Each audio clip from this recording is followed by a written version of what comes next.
Kyle Tierman here. I'm in Cape Town. I was the only journalist in northern Nigeria. Not an adventure until you get lost in Tijuana. If you get caught inside by a giant wave, you feel really alone. I love the adventure of waking up and not knowing what will happen and that being my job.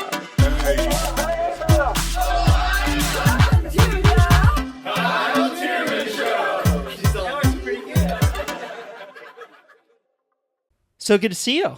Happy to be here. Haven't seen you since Catalina. That's right. When you were cheering us all not only across the finish line but at various checkpoints as well. So why weren't you doing the race?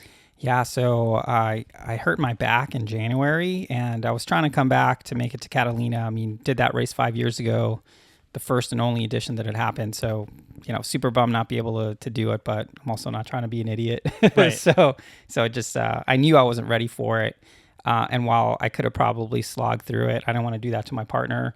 And it's also a beast of a race. So it's not something to just show up and try to, bang out, especially when you're not feeling 100%, because you will get exposed. So for people who don't know what we're talking about, what is this race? Yes. So this race is called a SwimRun, which is a Swedish sport that started, about 20 years ago. Like most cool, super niche sports, there's like a mythology around it. So in 2002, a group of friends on the island of Uta in the Akum archipelago had a drunken bet to see if they could get to this other island of Sandhamn, which was north about 70 kilometers away, alternating swimming and running from island to island. And if you go out there and you see it, makes total sense. Like, of course you would, I can totally swim to that island and keep going and stuff like that. So that race was done. The drunken bet happened. It took them over like 24 hours. And then they thought, well, we might really have something here. So they brought on two sort of legendary Swedish adventure racers, this guy Michael Lemmel and Mats Stork. I'm forgetting his last name. But they were like, hey, can you actually make this into an adventure race, a thing? So a couple years later, in 2006, they did the first edition of ÖTILLÖ, which in Swedish means island to island. And they decided to reverse the course because to get from Uta to Sandhamn, like the last thing you need to do is this like mile swim. And it was that seemed like a diabolical way to end this race. It's again, 70 kilometers, about, 6 miles of swimming and the rest running. So like 38 miles of running and 6 miles of swimming, kind of all alternating. So they did it the other way. 11 participants the first year, but the sport was born. So I think you can think about it like like amphibious trail running, where you run across a body of land, get to a body of water, continue, get out, continue. And one of the really cool things about it is like every course is unique. It's like whatever nature provides. So it could be in lakes, it can be in oceans, it can be in rivers even. And yeah. Okay. Yeah, it does seem that the culture of this race is very much nature's the hero. Yeah. Then the people there who sign up for this stuff and go around the world to do these races are going partially because they want to push themselves in a very extreme way, but they also don't want to forget to take a look at the view while they're at some of those high points, which I had a chance to do. Yeah, I got to some of the highest points I had ever been to in Catalina, Sure. of some of those ascents. And I remember hearing you say, because you had given me some really good advice, like treat it as an adventure. Do as well as you can, but don't forget to look around and enjoy it, which I did. And it was a highlight of my year, man. I mean, it's really, ever since that race, there was an afterglow for a couple weeks that just kept me incredibly stoked. I'd never done anything like that before. And the combination of bombing down big trail hills and then going straight into the ocean seeing fish. Well, I mean, it was a really clear day. There was incredible visibility out there. I was seeing Garibaldi. I was seeing like all these little bait fish as I was swimming. I'm like, this is a trippy human experience that I'm having right now. And then to not try and trip out too hard and be like, okay, stay focused. Go as fast as you can, but then don't go too fast up these hills. Like just the level of strategy that went into it. I guess after that race, I got to see how much I didn't know. Yeah. Right? There's a point where you're so ignorant, you don't understand what you don't know. And then after that race, I felt that I got to the point where I'm like, oh, Yeah. now I know how little I know. Yeah, for sure. I mean, it's such a it's a neat thing, and you alluded to it. I think for a lot of these races, and so sport in general, but swimrun in particular, can take you to really cool places, can push you to places where you didn't think were possible. I think with swimrun in particular, though, as you alluded to, nature, the course is really the main character. And I think I told you, my last piece of advice when we chatted before the race was, just kind of embrace the wildness of it. Take a poop before you go. Yeah. Don't fight it. Don't fight it. Just like let the it more go. you fight nature, just let it go. The more you fight the course, the harder it's going to be. The more you can embrace. It's like I'm coming up to a body of water, so I'm not gonna lollygag. I'm just gonna keep going. And I think I told you too, like those first transitions, like that's where really the magic happens. And I'm curious, because I haven't gotten your race report. Did you feel that way? Like you did the first run, which was pretty challenging, and you go right into the water. Was that when you were like, okay, this is a ridiculous thing I'm doing right now?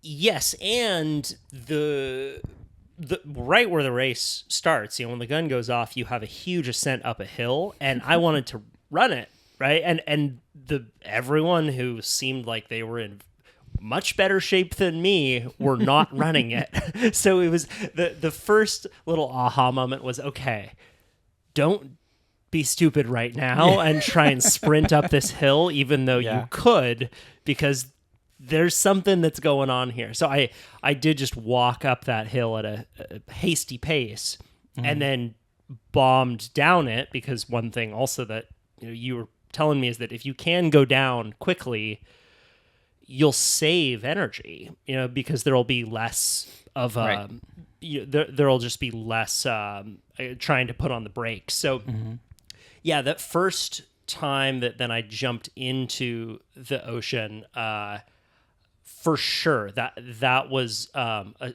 strange little aha moment of like, okay, my shoes are still on. Well, and also just doing an inventory of the gear that you have on, right? So you're in a triathlon style wetsuit with the shoes, with a buoy between your legs. What's the proper name for those? Pull buoy between your legs to keep your butt up. And it was after I got out of the first swim that I think I got that big adrenaline rush and clicked into another sort of altered state. Yeah, I would say. I think that's the question that you're getting into, is like, when did the altered state occur for you? Yeah, and it was right after the first swim. Nice. Yeah, that is super common. Again, it's such a funky thing, and there's a lot of gear, there's a lot of moving parts, as you mentioned. There's a special wetsuit you wear that's designed for you to run in. You're wearing shoes that you're swimming in.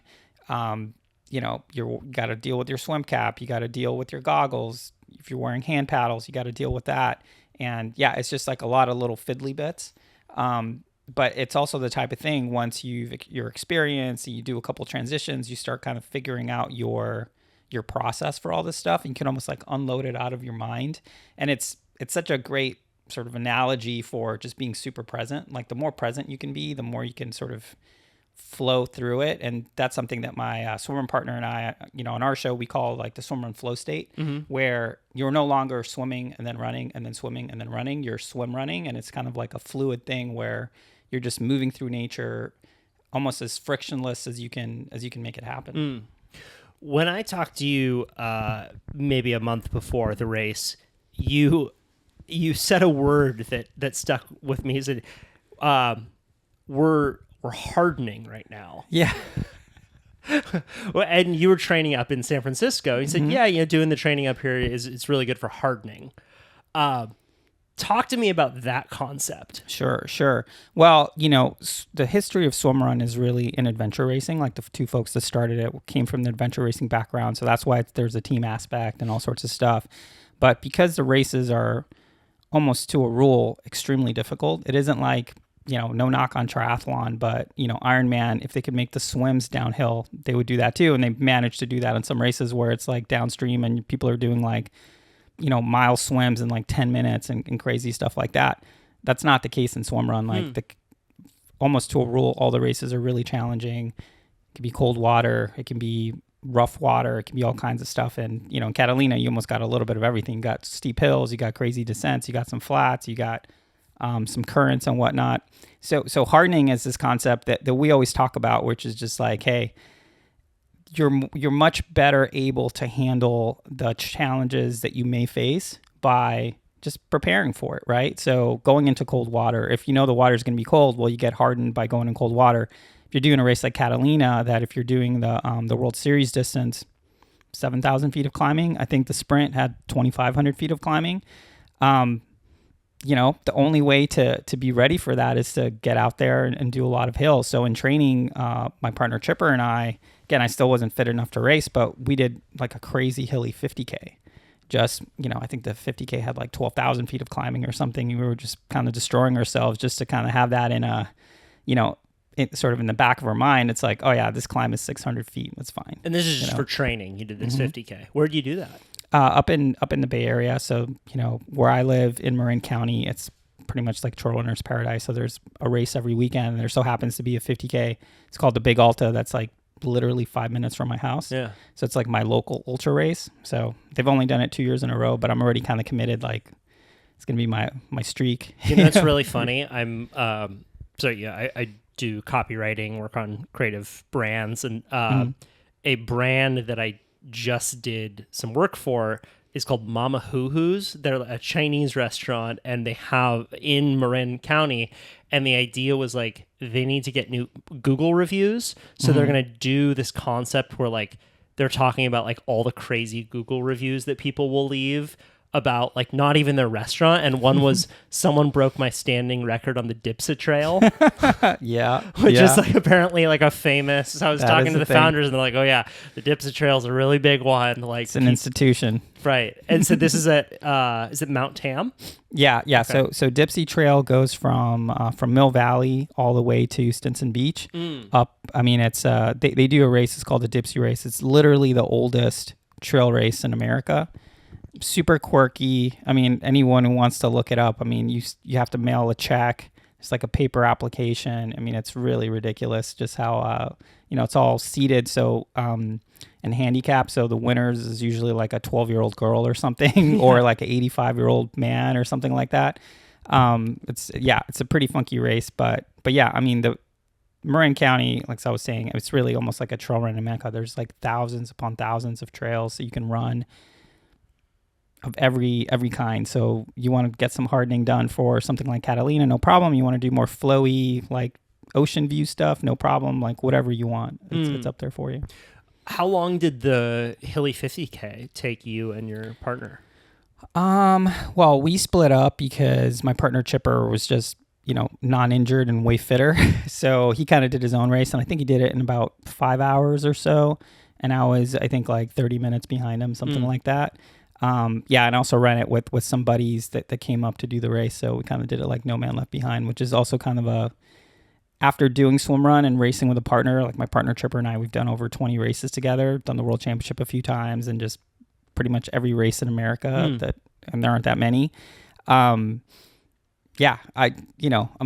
like the doing it with somebody and the camaraderie that you get and all that. So quickly, how many races are there that you have done the ÖTILLÖ races? Yeah. So I think we've done like 20, 22 races, something like that. In the US, there's only 13, really like a handful of races, and the sport really only came to the US. As I mentioned, originated in 2002. The first official race was in 2006. The first swim run in the United States happened in 2018. I'm sorry, 2016. So, super niche. Like not a lot of people know about it. when my partner and I started our podcast 5 years ago, it was like literally the only SwimRun podcast that was happening. Now there's a couple more, which is awesome.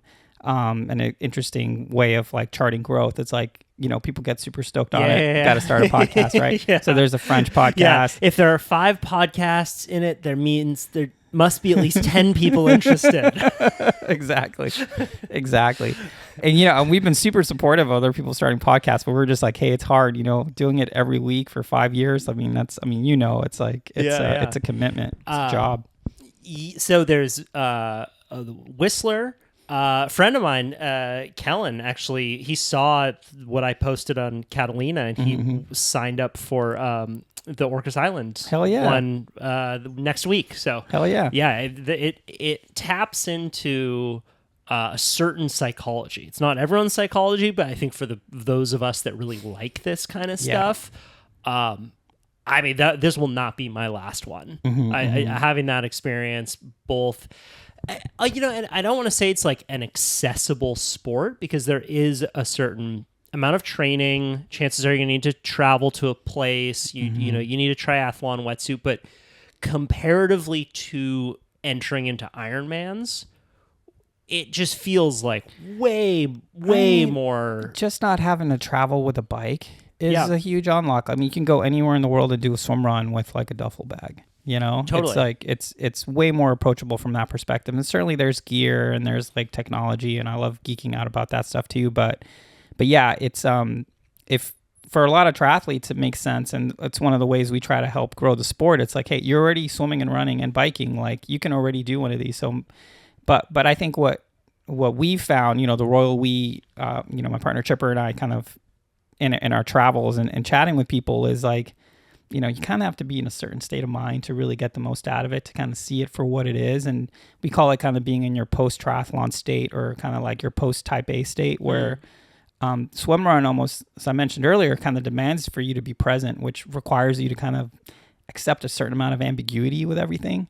And you have to become comfortable with ambiguity, because if you're expecting the swim to be exactly, 800 meters and the aid station be exactly 5K down the road, and it's not, and that's going to, if you're going to have a nervous breakdown from that, you're not going to have a good experience. But if you go into it, like I mentioned to you, with like a sense of adventure, a sense of the unknown, and just kind of seeing what nature gives you and iterating as you can, it's the type of thing that once you find it and you're kind of in the headspace for that, it's like you just keep seeking it, because it's such a way to express fitness for sure, but get to go to cool places. Orcas Island that you just mentioned, I mean, that race is awesome. It's like you're doing a swim run in Endor. It's like a ridiculous place to do a swim run, and it's amazing. You're swimming the ocean, then you're swimming in mountain lakes, and going all over Mount Constitution. I mean, it's a nuts race.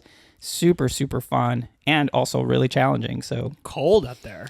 Yeah, my grandmother lived on Orcas. Oh, really? For decades. Wow. So when I was a kid, we would go up there until she was in her 80s. She would pick up a kayak, carry it on her shoulders from this little cabin that she lived in Orcas. She was such a badass. And then go down to the beach and kayak around Orcas Island. And then when she would come to visit us in California, she would camp. She preferred to camp out. I was like, you are such a badass old lady. And when I was a little kid, she was like in her 70s, dude. Wow. Yeah. She's awesome. She's long gone now. But I remember once I took her to Patagonia, the local Patagonia store, because she had this puffer jacket that was disintegrating. Like she had it for 1,000 years, right? And I'm like, Grandma Sis, I'm going to get you this new puffer jacket. Let's hook you up. Let's hook you up. Took her down to Patagonia. I was friends with some of the employees there. I'm like, hey, this is my grandmother. And, oh, well, here's our nano puff. And here's, all the latest stuff. She's walking around. She's trying it all on. I don't like any of it. She wouldn't take it. She's like, I like mine. And she just it was like duct taped and falling apart. There was like a family of rats living in it.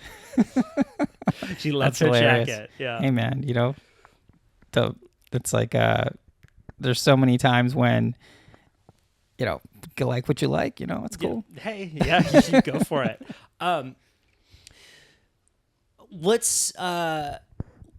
Let's talk about this idea that I had really not considered much of.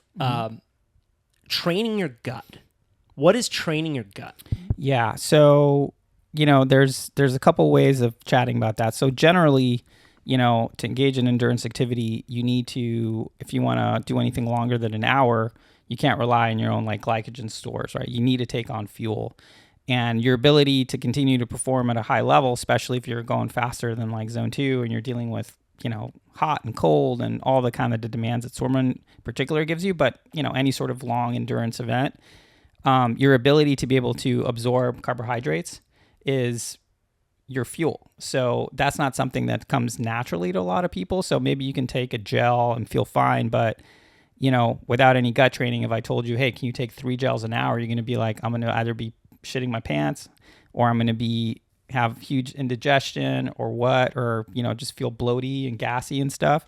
So it's something that you need to train. And in SwimRun in particular, because you're really out there and you're in between aid stations, maybe you have a water bottle with you, maybe you don't, your ability to train your gut, which what we mean by that is like in your training, are you taking as many gels as possible? Are you practicing how you're going to race?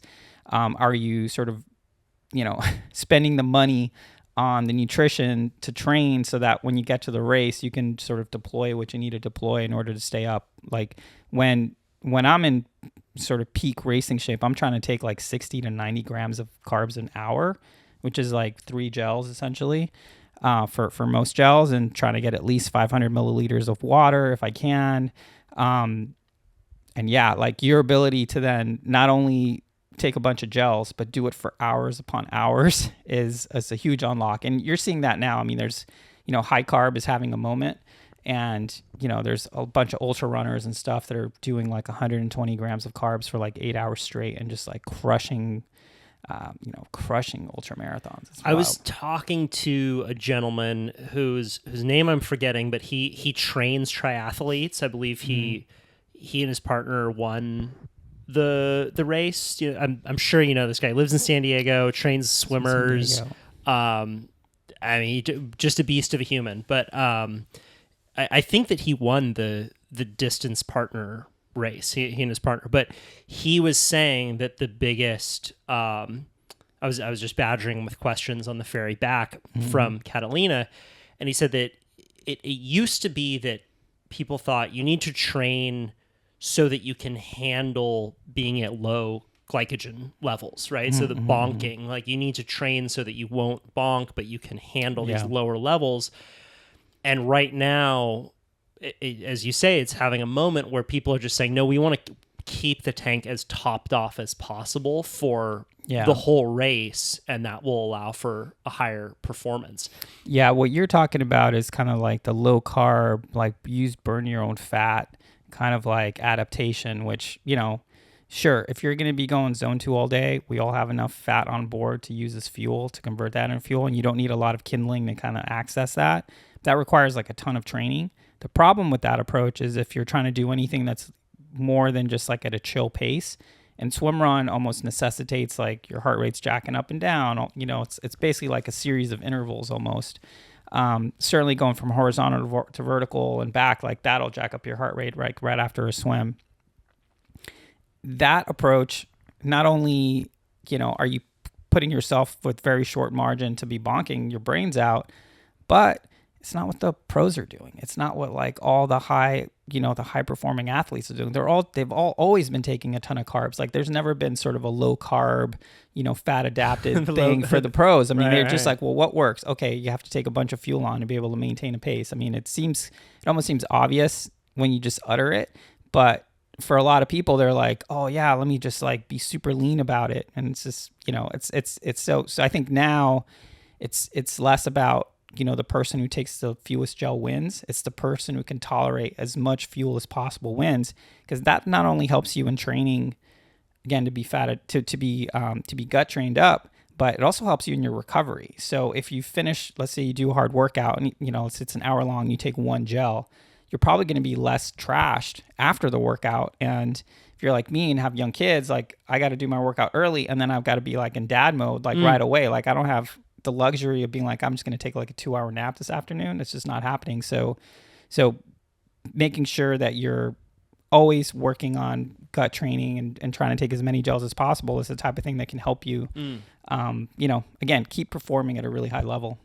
Let's say that you are just doing something like a 6-mile run. Will you always fuel up before any workout that is taking you? Just walk me through this, because I'm remarkably ignorant to this. I've been a surfer my whole fucking life, man. I'm like, bro, breakfast burritos, we're good, dude. Like, hey, if you could, that's gut training right there. Yeah, for some of the spots I go to. But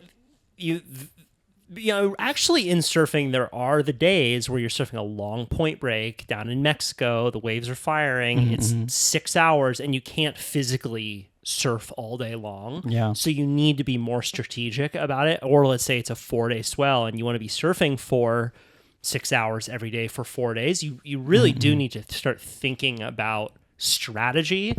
Yeah. In ways that few surfers like to. We just want to see tubes. Let's do this. But when it comes to you, like now, I will also do interval training. I'll do weight training. Would you recommend always taking on fuel before any kind of bigger workout? It's a good question, and I would say anything I'm saying is stuff that I've learned because I was right there with you. Like, when we started the show, I felt like we were such idiots about it, and we had like experts come on and we're like, oh my God, yeah, we should obviously figure out what our sweat rate is and how, figure out our sodium needs and all this stuff. And so that's been a huge unlock for our performance. So that's why, we like literally have drank the Kool-Aid on this, because it's been such a game changer for our performance as a team. But so much of it, to answer your question, is like, I think it depends what you're trying to get out of the workout. So for me, if it's something, let's say 6-mile run, that's going to take me less than an hour, maybe it takes me like 40 minutes, 45 minutes, something like that. I probably won't take anything. What I usually try to do is always eat something like right when I wake up. Again, I do my workouts pretty early, but I feel like I'm always simulating sort of race conditions where got to get up early, eat something, and then go do something. So I'm always like eating something. But yeah, during the workout, I won't have anything if it's short. But for strength training, I'm not sure, to be honest. I think it depends what you're trying to get. Maybe you're having some, one of those powders that kind of get you pumped up, Protein, things like that, or creatine, like all that stuff is, do your own research on that stuff, I guess. But for sort of endurance stuff, anything that's longer than an hour, I'm at least taking one gel in the middle just to kind of simulate what I'd be doing. And anything that's like very race specific, like if we're doing like a key swim run training, like for example, for the world champs, we would do these like 6-hour swim run practices, finishing with a 10K run to kind of simulate sort of the back end of the race.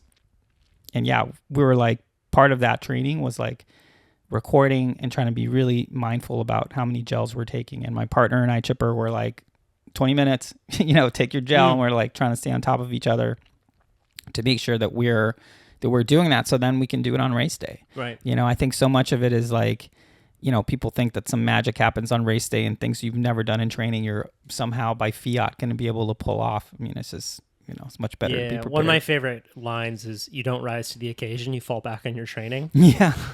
Yeah. It's like people who just think, I'd be able to pick up the car. I'd find a way. Yeah. Mine is like, a lot of people say go big or go home. All those people are at home. Yeah. People are sitting at home. That's funny. So you said that when you started your podcast, you were a total novice, felt like you didn't know much, and then you'd have these experts on who would give you these unlock moments. Can you talk about what one or two of those big unlock moments were for you? You mentioned sodium intake. Like, walk me through that journey for you. Yeah, so a little bit of history. So before we started the podcast, we did our first swim run in 2018, and then like took a year off because independently we both had our second kids with our families, and so we had to take a break. And then when we saw Catalina come in 2020, we're like, shit, it's in California, we're going. I think we were like the first team to sign up. And then a bunch of our training friends, our training buddies in the Bay Area, they were like, so what are you doing? What is this thing? And we couldn't find any information about SwimRun. And if whatever information there was, it was very sparse. A lot of it was in Swedish. There were some folks who were sort of carrying the torch in the U.S. back in the day. like with Slow Twitch, which is this forum for triathlete where there was like people that were talking about SwimRun. But yeah, like there was just any good information in any place. And, my partner Chipper has a marketing background. I'm a consulting background. So it was like, we could probably, instead of answering everyone's question individually, like maybe we should just do a podcast and honestly wasn't much more thought out than that, which is like, oh, let's just be of service. We think this is cool. Let's get some information out. And selfishly, it's a great way to talk oh to my experts, God. right? Seriously, like it's been so self-serving. Yeah. What do you think I'm doing right now, bro? So self-serving. Yeah. So yeah, I mean, a couple things that I think we learned really early on was sort of the importance of not trying to second guess what the vast majority of people are doing. So instead, SwimRun is cool because there's a lot of room for self-expression. There's different pool buoy shapes, sizes, different paddles, shoes. There's all sorts of stuff you can do. People are like jerry-rigging their old pool buoys and, so there's a lot of that stuff, which is really cool and fun. But, it's helpful to just accept what 99% of swim runners are doing and kind of start there. And don't come into a sport just like second guessing what the vast majority of people are doing. So that was always interesting to us, because we get questions from people and, every week we get sort of DMs and emails just asking questions about SwimRun. And so much of it is like, do I really need to do this? Like, what do you think about swimming with fins? It's like, well, you can swim with fins if you want, but you got to take them off. You got to carry them with you the whole race. And, you're not going to rest your legs. You're not going to recover in your legs by having to kick the whole time. Plus, 99% of swim runners aren't using fins. So, you're new to this thing. Maybe just like take a step back and just kind of like acquiesce to sort of this, the technological state of the sport and kind of start there. It's funny how many people will come into something totally new and think they can outsmart it. Seriously. Yeah. So so much of, that advice has always been well taken. And I think the other one, especially when we were training for the World Championship, which we didn't feel like we were ready for when we got in the first year, because you have to accumulate a certain amount of points and all this stuff. And while they're probably going to get us a slot because we had the show and everything, like we just wanted to earn it like everyone else. In that process, like we interviewed a whole bunch of people, former world champions, and we're really kind of dealing with their own anxiety by having people on the show. And that's where, we got so much advice about nutrition. We got so much advice around pacing. We got so much advice around,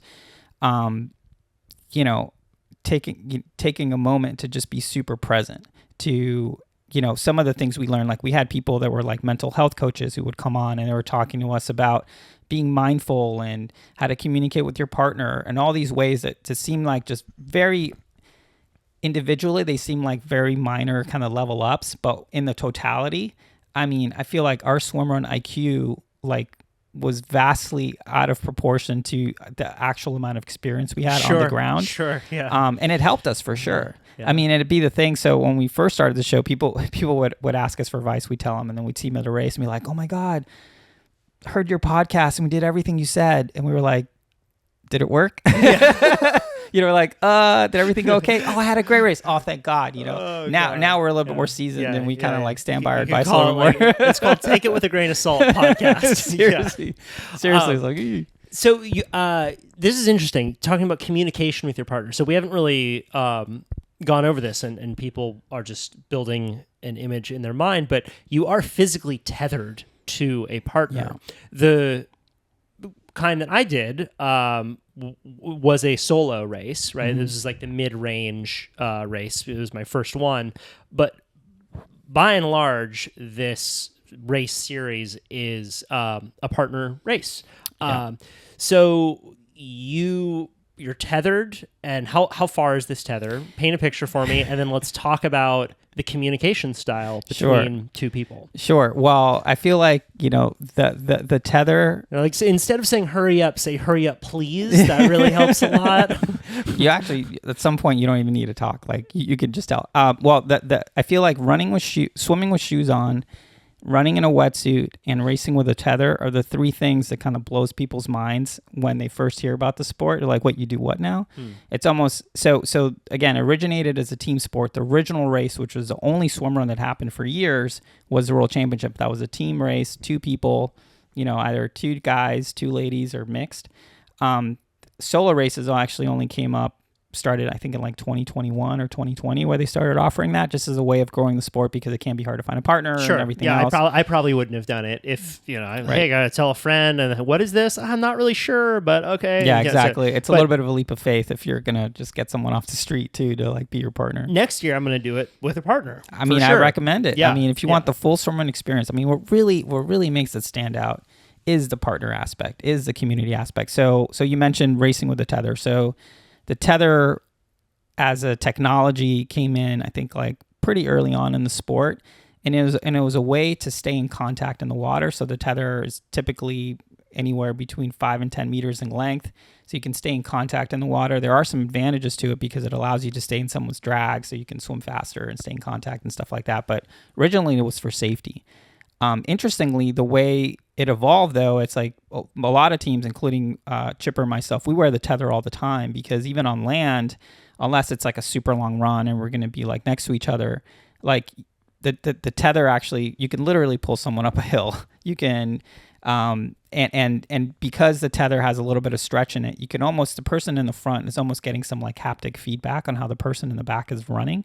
Same thing in swimming. Like, you can tell if, it starts kind of dragging if you kind of lose your partner's feet. So, so the tether is really an interesting unlock, because you actually don't need to verbally communicate that much, because you can kind of get a lot of information just from the way the tether, I mean, if it's tight like a bowstring, it's like you probably need to slow down kind of thing. But it is like a funky thing to kind of wrap your head around. And certainly when we would do a lot of our swim run practices in San Francisco Bay, in Aquatic Park, near Fisherman's Wharf, because the water's cold, plenty of places to run. Then there's hills too. You can do all sorts of stuff. But, people would just look at us like, one time someone asked if like one of us was blind and that's why we had a tether, all sorts of questions. Funny. I mean, typically, and I'm sure like any swim runner watching or listening to this is going to understand what I mean. Like if you're just doing a swim run practice in some random place, like, people look at you and typically have 3 reactions. Like they think you are a lunatic, they think you're like a Navy SEAL or some sort of special forces person, or they're just so confused that they literally stop you and ask you what you're doing. And that's happened so many times that we even have like an elevator pitch that my partner Chipper, he would always just like drop. Yeah. It's like the swim run, you run, it's like amphibious trail running. Check out our website, lowtideboys.com, learn more. Here's the QR code. Yeah. See you later. Exactly. It's like, have we a gotta gel go. on us. Boom. Yeah, and it's super funny because it's like the sport is so niche. And one time we were doing this swim run practice in San Francisco, super early in the morning, and after we get a DM from a friend of ours from Sweden, and she's like, "You're not going to believe this. A colleague of mine was in San Francisco for a conference and saw 2 swim runners, took a picture and sent it to her, be like, 'Hey, don't you do this sport?' And she's like, 'I know those guys. That's Chipper and Chris.'" Yeah. It was like, it's so funny. It's such a small world if you know about it, but yeah. And then when does the communication happen? When does the verbal communication tend to take place? Yeah. So we actually talked about this a little bit, and it's not that dissimilar. I think that for good communication in swim run, it starts like way before the race. It comes, initially it starts with, what are our goals for this thing? As a team, one person DNFs, like the team DNFs is one person has to drop out. The team drops out. Do not finish. Did not finish. Did not finish. Do not want that, death before DNF if possible. Better to DNS, did not start, than DNF. So a lot of it goes into, well, what are your goals for this? Like, what are we trying to achieve? You're trying to set the world on fire. We're trying to have an adventure experience, whatever. So the communication really starts there. And then in sort of the planning for the race, what we typically do is like we look over the course maps. We try to have some strategy around, okay, when we're going to fuel, okay, there's a big swim here, so we want to make sure we want to take a gel before that, or there's a big run, so we want to make sure we fill up our flasks, or things like that, as well as being really tactical. I'm like, okay, I'm going to lead this run. What do you think about pace-wise? What are we going to do here? And then that gets to race morning, where again, basically checking in to see how everyone's doing. And then during the race, it really depends on what's going on. Like, we're usually pretty chatty just because, we've been training buddies for a super long time. And you're podcasters. We're podcasters. We're always like, we've done everything like from midway through, like, should we do an ad right now? seriously, like, oh, I got an idea for a meme. So during the race, it'll just be very tactical. A lot of it is, sort of process oriented and sort of goal oriented in the sense of like always checking in on nutrition. You have a duty to let your partner know what's going on. So if you tweak your shoulder, like being the strong silent type, like that doesn't help the team. Being vulnerable, it's like, I got to take a shit or whatever it is, or I just pooped the suit. I mean, these things happen in the sport. It's kind of crazy. And then so much of it is just like being able to deal with the adversities that come up. So SwimRun, again, it's such a great analogy for being present and dealing with adversity, because something's going to go wrong, right? It's never going to go perfect. If you think someone's going to go perfect, then good luck with that. Something's going to go sideways. And so much of being able to do well in the sport, and I think what the sport really gifts people is, you really have to have the self-belief that when things go sideways, you're going to essentially make the best decision you can with the information you have at the time. That has to be enough. And when these things happen, your partner's bonking and now you got to like carry the lead, or you got to start leading swims you weren't planning, or, something else is going on and you got to like slow up, or someone's hypothermic, you got to warm them up, or whatever it is. That's really kind of like the magic of it. And that's where doing it with a partner just seems so different than like triathlon or even ultra running, where it's essentially just like an individual time trial. You mentioned hypothermic. So I know that I believe at least a couple of people got hypothermic on the Catalina race.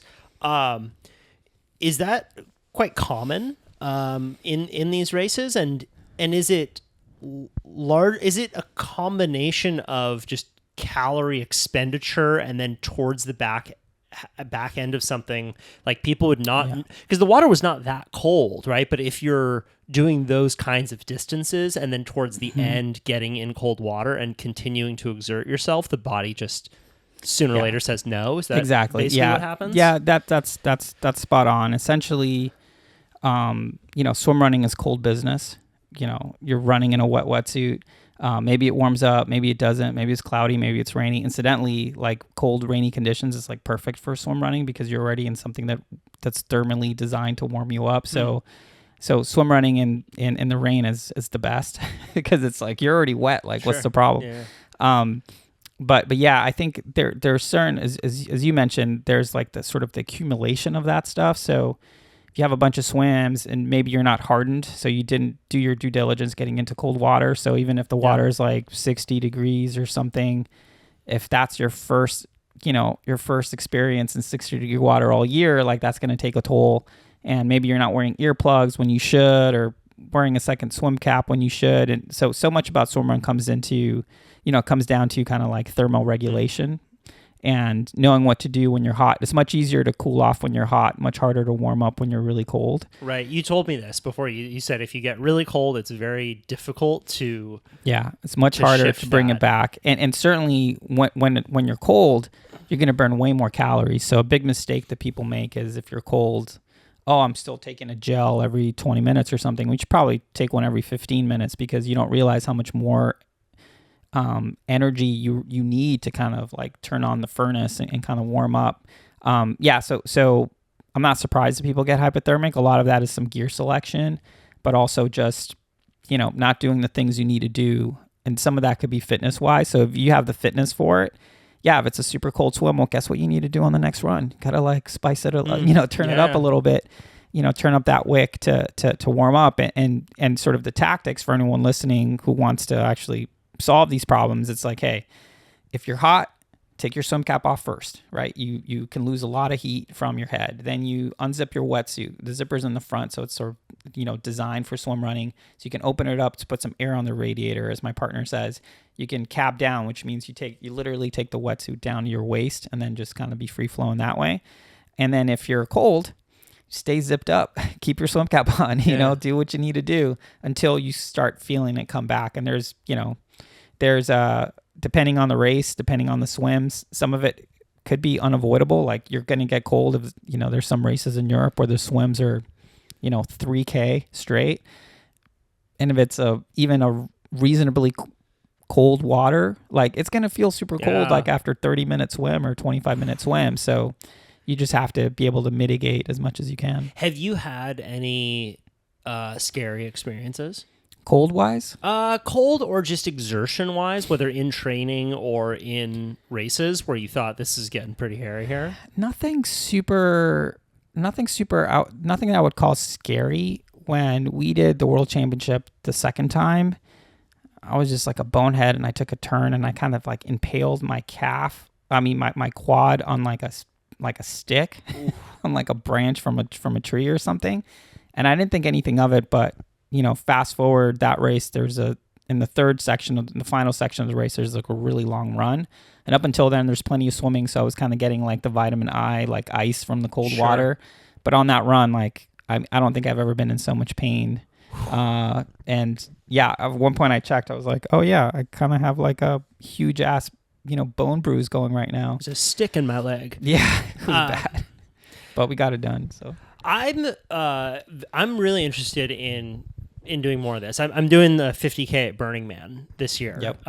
So I've been training for that, and I've always felt naturally drawn to and pretty good at running in particular, surprisingly. Even though I grew up as a surfer, there were always the water polo kids who would just smoke me and swim. So I was like, oh, I can kind of swim, but dude, the kids that were really good at it, it's so hard to catch up to them. For sure. But the mood that endurance sports puts me in is very different than surfing or skateboarding, which were like my sports growing up, which were very much like quick bursts of energy and then sitting and socializing. I think a lot of people, surfing is given credit as this sport that clears your mind and you just get to think about everything. It's big picture. Only if you're alone. Most of the time, surfing is a very social sport, and I've found that doing long runs gets me in a mental space that's really good for me as a writer, particularly. I find that I solve problems that are typically hard to solve just if I'm on the computer or talking to people. And I find that there's a high that I get from it that is different than just doing little like 1 hour weighted workouts, that kind of thing. Yeah. And I'm still trying to understand what this is better because I'm so new to it. But there's a lot of science behind that, actually. There's a lot of behavioral science around the fact that, a lot of people, and, this isn't new. This is, people were doing this 2,000 years ago, that when you have your heart rate elevated for a consistent period of time, which I don't really get in surfing because you're like do a wave, then you recover, then you're hanging out waiting for your set or whatever it is. That's the extent of what I know. That's the lingo I know. Sure. If when you can hold a state, Immanuel Kant was famous for going for his 3-hour walks every afternoon, and that's where he would get his ideas. Same thing with Jung, like so many Einstein, like so many figures, like Malcolm Gladwell. Yeah, for sure. Who's Michael Lewis is a huge exerciser, runner, biker. Yeah. I mean, even some like Rich Roll. I remember he was doing an interview and he's talking about like the hardest part of him when he goes for runs was not having anything to write down his ideas, and he has to try to remember his ideas when he gets home.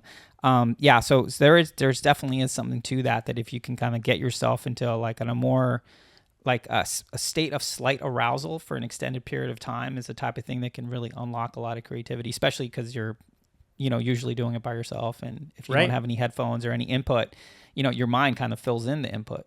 I still need to get over the idea that I'm only working if I'm at the computer. Yeah. But sometimes, man, I'll go for these runs. Another thing that I do, I don't do it like more than once a week, but I'd say probably once a week, I'll get high and do a big kettlebell workout.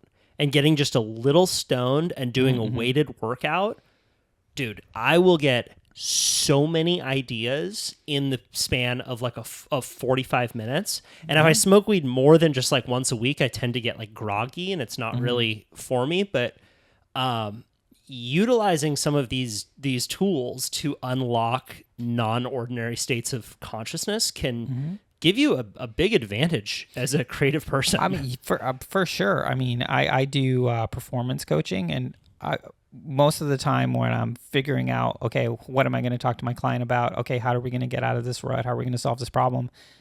I would say like 80% of the time, my epiphanies on that stuff is either on a run or on a swim. And I call it like black line therapy at the pool, because it's like you don't have headphones. There's no input. Like this, I wear earplugs, so that kind of like drowns out all the sound. Yeah, it might be even working hard and trying to keep pace and doing all that stuff, but there's so much room for your mind to kind of wander and problem solve and to kind of get out of ruts. And yeah, I'm not surprised at all that works for you. The idea of not having input while you are exercising is something I want to dig into a little bit more, because pretty often I will run with headphones, and I do think there's a correlation with more inputs, less ideas. Like there's something on the other side of a little bit of boredom that is that really good.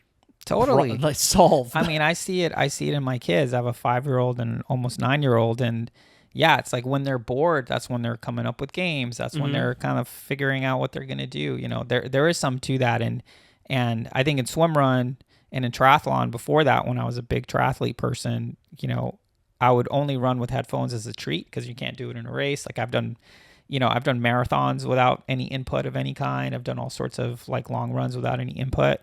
It's hard because we feel like we have this pressure. I mean, you're a content producer, you're copywriting, you're doing a bunch of reading. Like it's almost like, well, I need to take advantage to listen to audio, listen to Audible on my runs, or make sure I check the podcast listen to a podcast while I'm making dinner, because you feel like you need to absorb all this content. Yeah. But it's really in that, if you can find that quiet space, it's just so important just to be, I consider it my form of meditating. I'm terrible at like sitting in a corner and, sitting at a spot and meditating, but I feel like I do get into meditative states on long runs in the woods and things like that.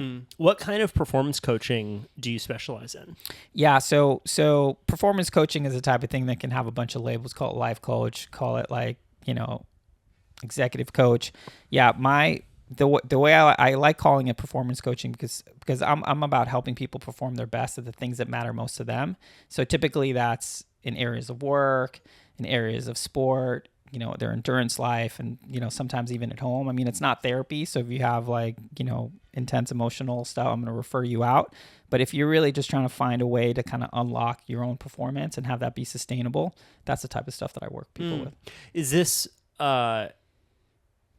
do you often work with stories that people have and helping them shift a story? I would say that is the thing that's most in my wheelhouse, is sort of reframing the stories that people tell themselves. Because for the most part, if you're not in a good place, you're telling yourself some story that really isn't serving you. Maybe you're engaging in sort of negative rumination that's kind of holding you back. And like we were talking about before we started recording, it's like, if you don't have self-belief that something's possible, but you're still trying to achieve it, like, what are you even doing? Like, what story you're telling yourself? Oh, I'm trying to do this thing, but I don't even believe it's possible. Like, well, guess what? Yeah.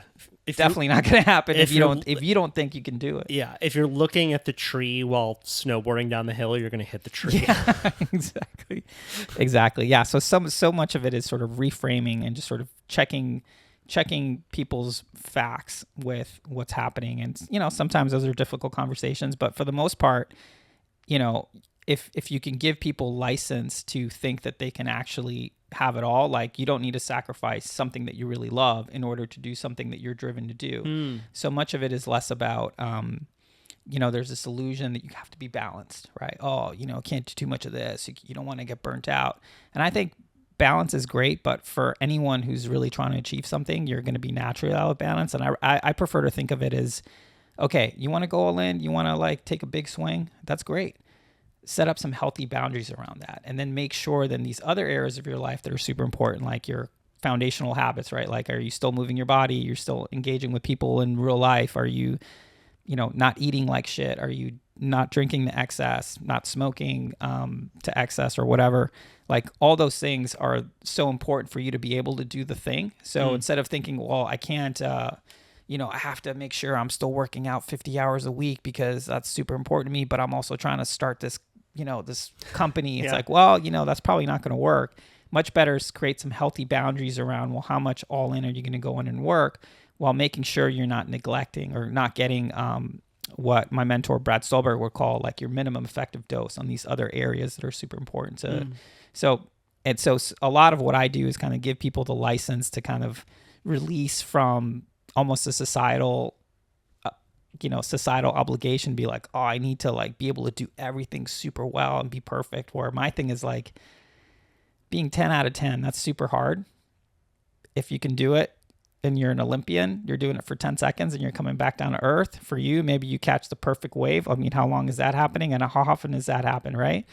Much better to think about, okay, there's a lot of things you're trying to do well. What does it look like to show up 6 or 7 out of 10 consistently on all these things? And guess what? If you can do that over a long period of time, that's its own form of excellence.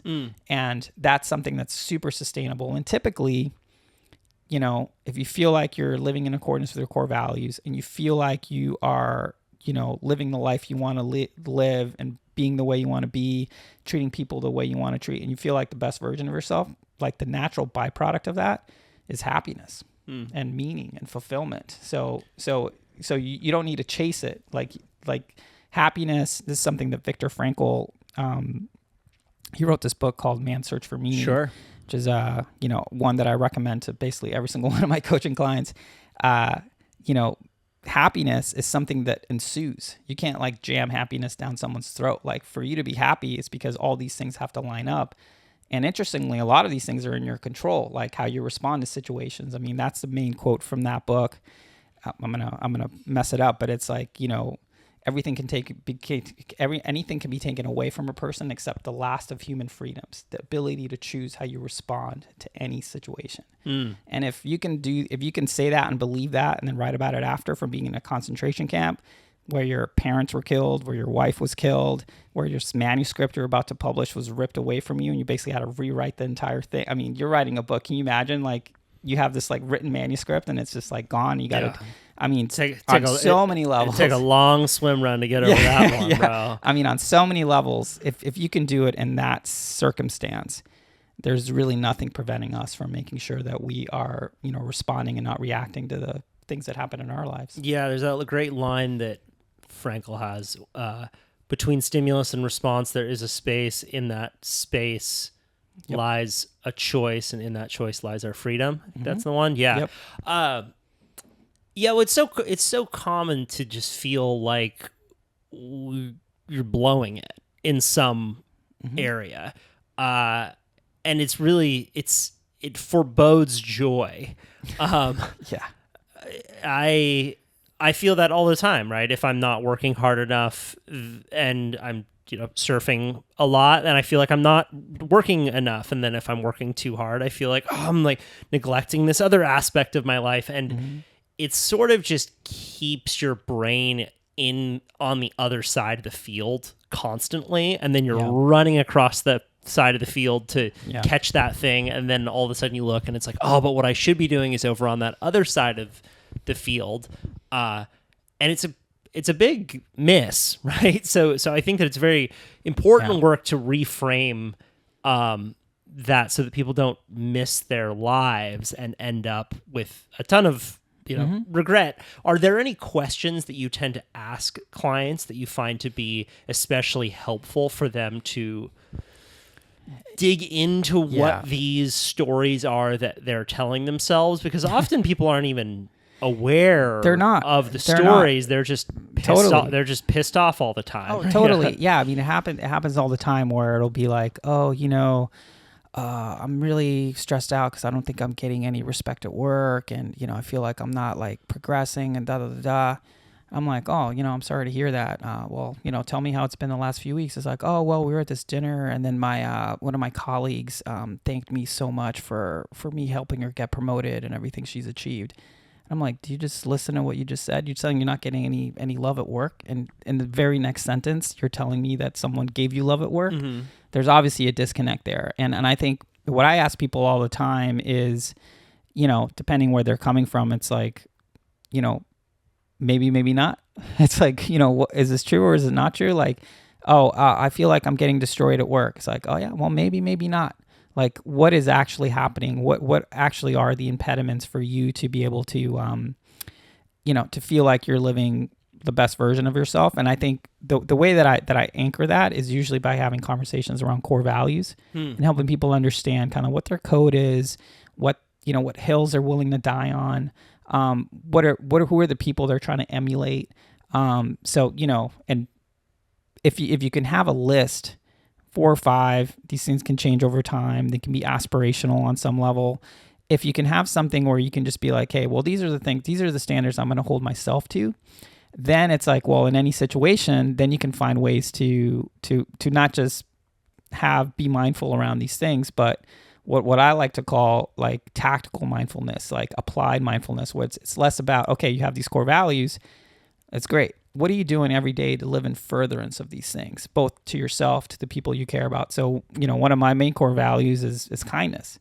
What am I doing every day to be kind to the people that are most important to me? My wife is she's literally the center of my universe. How am I not going to be kind to her when I claim my core values to be the kindest person I can be? Same thing with my kids. What am I doing to display to them the virtue that I think it's so important for you to be kind, for you to be just, for you to be honorable, for you to have integrity, for you to have honesty, for you to be consistent, for you to, hold the line when you think it's important, and understand what hills you're prepared to die on, whether, hopefully figuratively, but sometimes literally, like I'm prepared to die for my kids, and like, no problem. Right. I'm sure a lot of parents would say that. Having a good sense of that, I think what ends up happening with core values is, we have all these kind of external dashboards for performance. We have Whoops, we have Garmin's, we have all sorts of stuff that tell us all these things. But we could also have an internal dashboard, and that's really your core values, where any decision that you need to face, you can kind of just run it through this thing. Well, how does this impact my sense of justice? How does this impact my sense of simplicity? How does this impact my sense of authenticity, or whatever your core values might be? And it can internal Whoop. Seriously, the internal Whoop that you get to program. I mean, it's not a black box algorithm, right? That spits out a bunch of stuff. And if you can just run it through this analysis, what it basically helps you get down to is, figuring out what's right and wrong. And it, it's usually not as binary as that, but it kind of is, in the sense where it's like, yeah, the easy decisions are easy. The hard decisions can be massive. And principle matters the most when the stakes are the highest. But your ability to be principled when the stakes are super high are completely impacted by you being principled all the time. When it's silly, like the returning, it's like the shopping cart test. We all know we should return the shopping cart. The only thing stopping you from returning the shopping cart is yourself. And that's such a great sort of analogy for, just return the fucking shopping cart. Do someone a kindness, right? Like it's an expectation that takes very little time. And, while that's like a silly thing, it's the type of thing that it's like, hey, if you're the type of person that always returns the shopping cart because it's the right thing to do, well, guess what? Maybe there'll be something a little bit thornier, but you've had these reps of doing the right thing, of living the life you want to live, of being, not virtue signaling, but being virtuous. So I think it's super important to have these core values and then have like, daily rituals or practices, mantras, whatever, that allow you to kind of live in furtherance of them. So I try to it sounds super silly. I try to do a good deed every single day. My kids check me on it. My kids are doing good deeds now. And it's like super silly. It's like, it's like a Sesame Street value or whatever. But I feel great when I do it. And I know when I do it, it's like I showed up again. I showed up exactly the way I wanted to show up. I did a kindness for a complete stranger. And sometimes the good deeds are all-timers. Sometimes it's like sometimes classic. It's 2 shopping carts. Yeah, exactly. Sometimes it's 2 shopping carts. It can be anything, right? But it's like that act. Same thing, like, if one of my core values is to be present, and, you should be present with the important people in your life.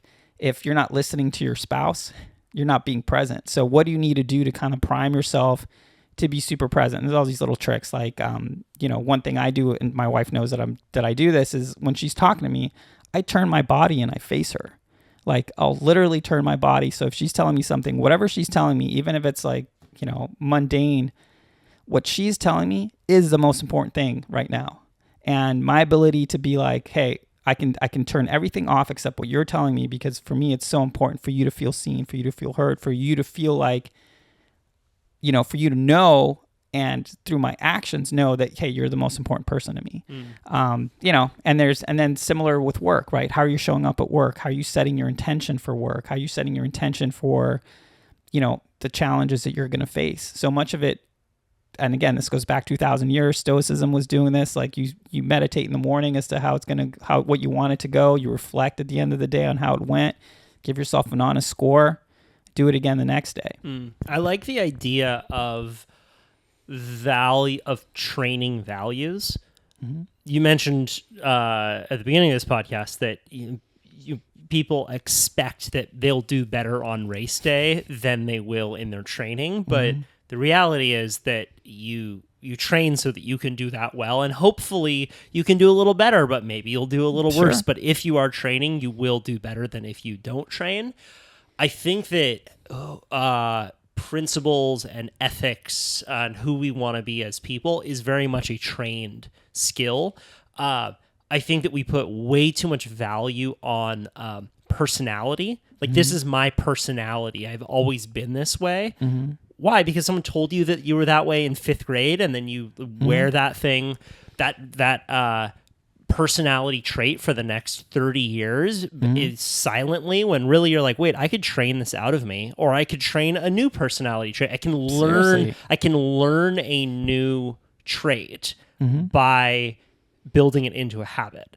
But we tend to see qualities in ourselves, like being a principled person, as a static object, you know, almost just like, oh yeah, that dude's always had big muscles, right? But we would never treat someone who's had big muscles as that they're always going to have big muscles, right? They got to keep training, right? But we tend to not think of our psychology as trainable.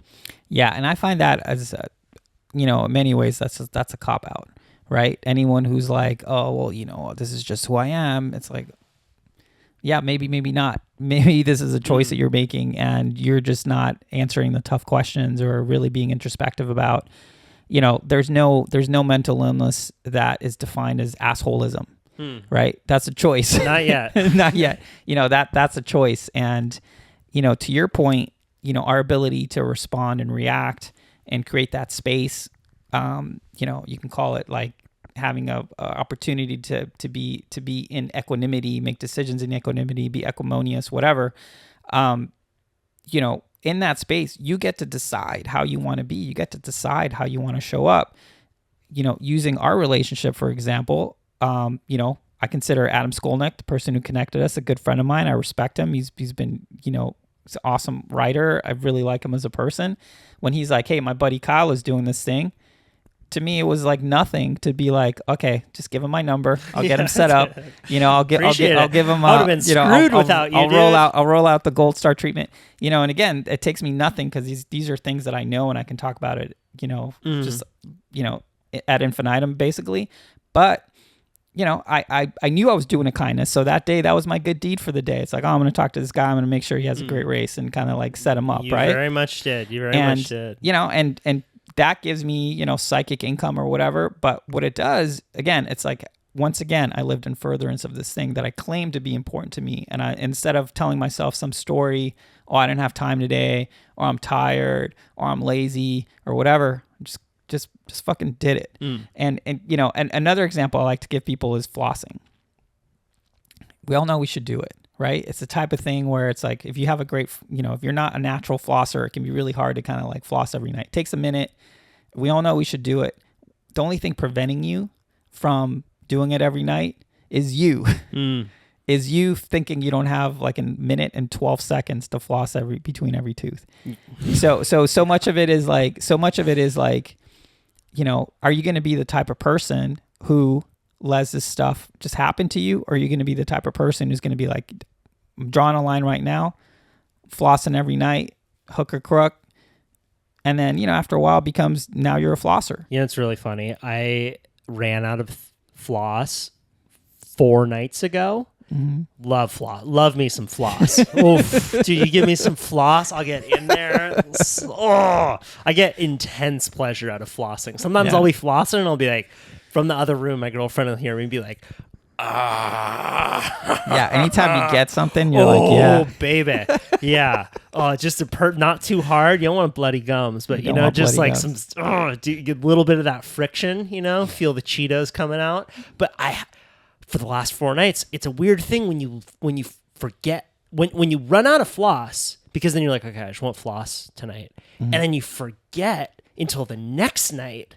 And it's happened 4 nights in a row, and I think I'm gonna go get new floss now because you just mentioned this on the podcast. Hey, man. Dude, it's been getting real. Like, I went out to my car, I got these, the little floss sticks. They're not very environmentally friendly, but they're just. But sometimes you want them on the drive, right? I went out to my car, I got the floss sticks. I've been floss sticking, but now those are getting low too. And bro, I'm like, oh my god, this is becoming apocalyptic here. Pretty soon, I'm gonna turn into a non-flosser. Don't want that. I don't want that. This is so important that I'm having this conversation with you, because the real takeaway for me is that I need to go get floss. Hey, I mean, we're kind of being flip about it, but it's how we show up for anything is how we show up for everything.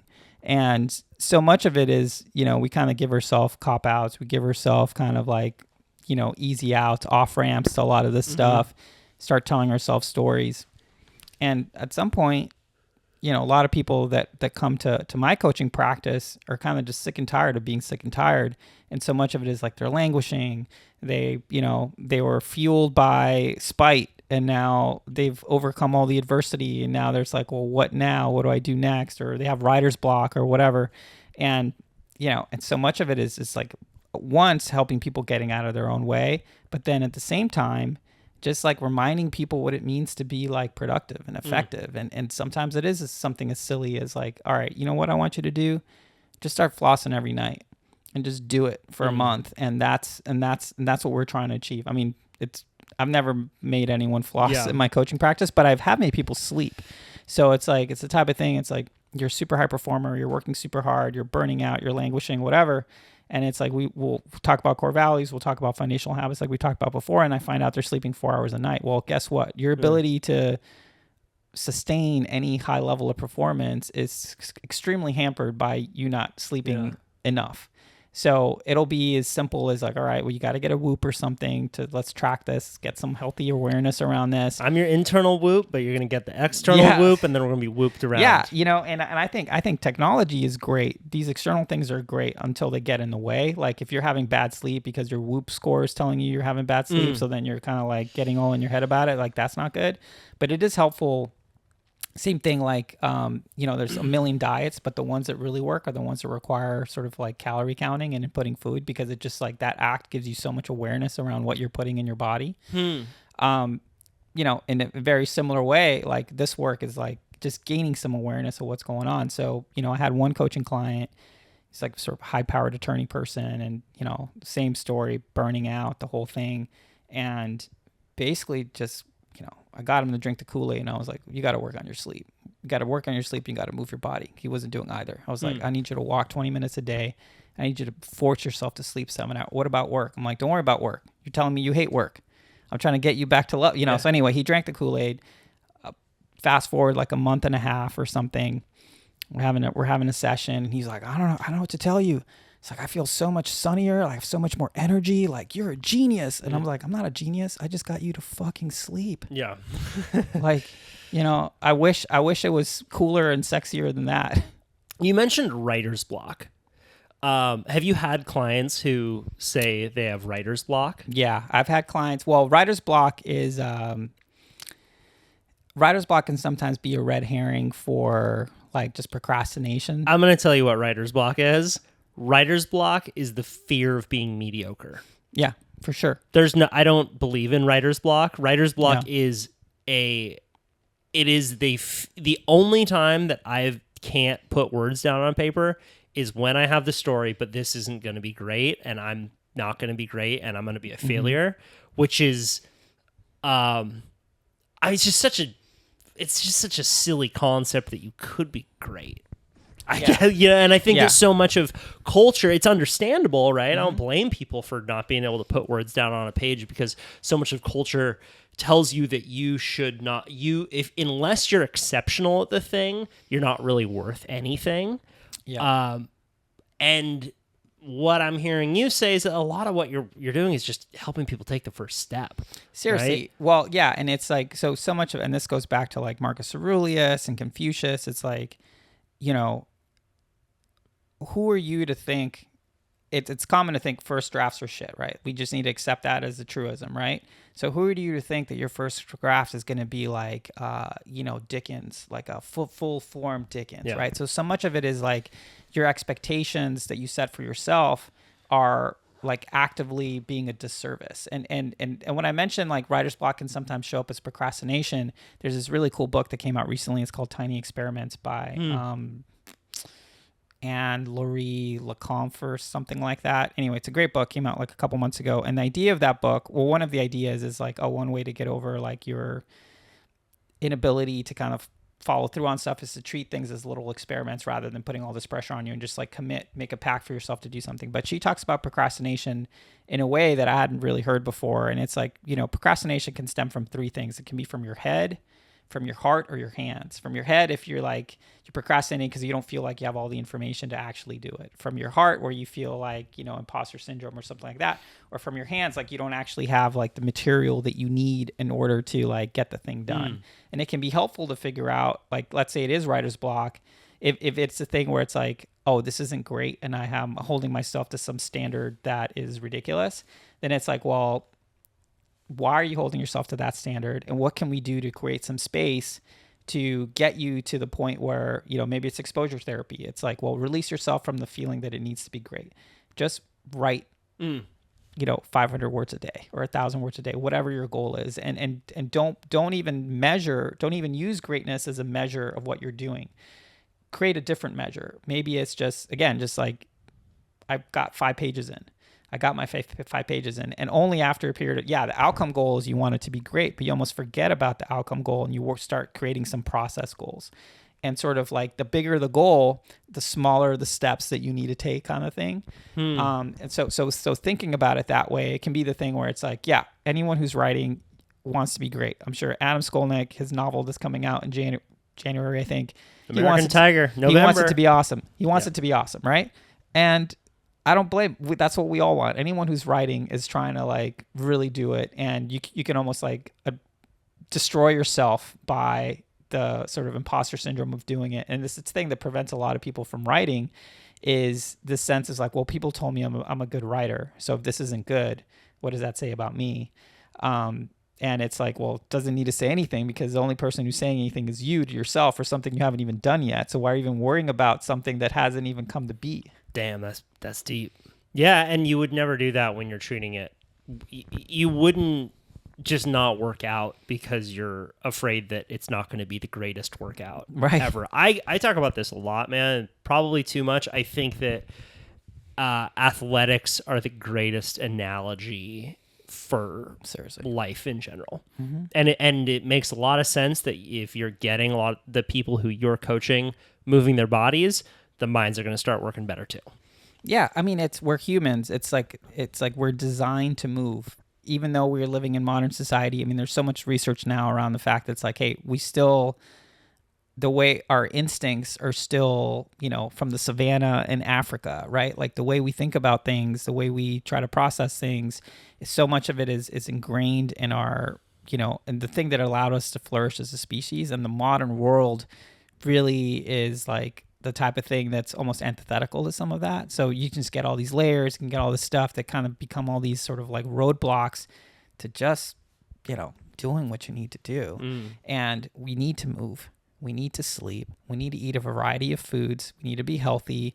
We need to interact with people. We're a social species. If you're not doing those things, again, like that's the sort of foundation for any greatness, for any performance. Like, yeah, sure. Could you be a total, you know, sociopath and still make millions of dollars? Sure. But, you know, for most people who want to do it and feel happy and feel a sense of fulfillment and meaning, again, if you're not moving your body, you're not sleeping, you're eating like crap, and you're not engaging with people in real life, I think you're going to have a hard time finding anything that's lasting. Goddamn. Christopher, anything else you want to leave the audience with? I don't know. I think we just solved all of life's problems. I'm ready for it, man. Where can people find you? So we got the Löw Tide Böyz podcast. Yep, Löw Tide Böyz with a Z. And then and then also your race name, is that still you and your partner's race name? So when the Löw Tide Böyz are showing up on the ÖTILLÖ races, you better watch out. Yeah, watch out for something. So you can do that if you want to check out our meme account. It's the Löw Tide Böyz on Instagram, and then my personal coaching practice is cdouglas.me. Okay. Dude, this was so much fun. I'm so grateful for you showing me how to do this first race. It was a highlight of my year. I'm stoked. I'm stoked that you had a great race. I'm stoked you had a great race, and I'm stoked that you got hooked on it. Again, I had a feeling, that you were going to love it, but to see you at the finish line, and you obviously had an awesome race too. So yeah, man. I was surprised at getting fourth. I was like, sick. Amazing. Man. I did not expect that, which it made me feel like go body. You know, I was like the feeling. I was like, the body's a separate thing, and I'm like, right on, body. You keep doing that good shit. Job, body. Yeah, good job, body. Fuck yeah. Slap my own ass. Right on, bro. Good job. So much fun, man. Keep doing what you're doing. Cheers. Appreciate you existing in the world. All right. Thank you. Bye.